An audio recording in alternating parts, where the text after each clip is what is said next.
एक बुजुर्ग सांसद अकेली रहती है 10 जनपद में। उनका इकलौता कुंवारा सांसद बेटा उनके साथ नहीं रहता, अलग रहता है 12 तुगलक रोड पर। एक विवाहित बेटी भी है, वह अपने पति और बच्चों के साथ रहती है 35 लोधी स्ट्रीट में। बेटी ना तो सांसद है और ना ही किसी राजनीतिक दल की पदाधिकारी, फिर भी सरकारी बंगले में रहती है। आखिर क्यों?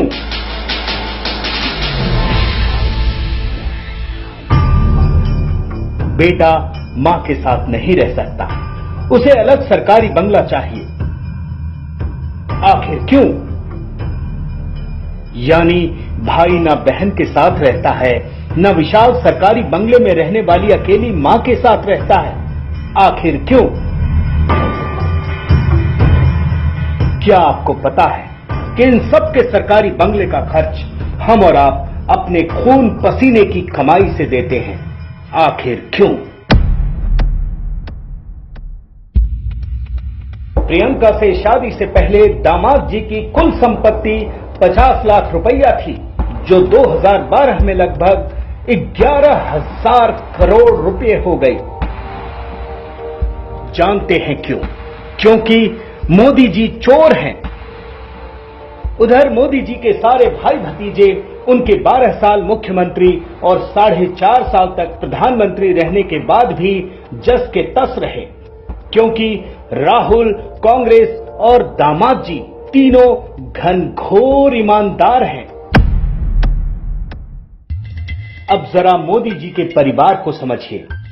एक भाई सस्ते गल्ले की दुकान चलाता है, दूसरा भाई निजी कंपनी में फिटर के पद से रिटायर हुआ, तीसरा भाई वृद्धाश्रम चलाता है, चौथा भाई सरकारी कर्मचारी है, जिसके साथ उसके सामान्य से घर में प्रधानमंत्री की मां भी रहती है। एक चचेरा भाई अशोक मोदी तो ठेले पर पतंगे बेचता है। उनकी एक भाभी तो अपनी रोजी रोटी के लिए दूसरे के घर में बर्तन भी मांजती हैं।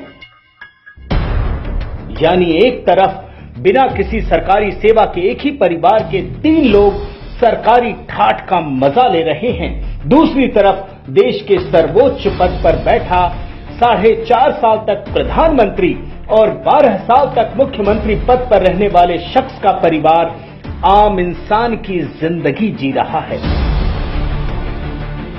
अब आप तय कर लीजिए कि चोर कौन है और ईमानदार कौन है।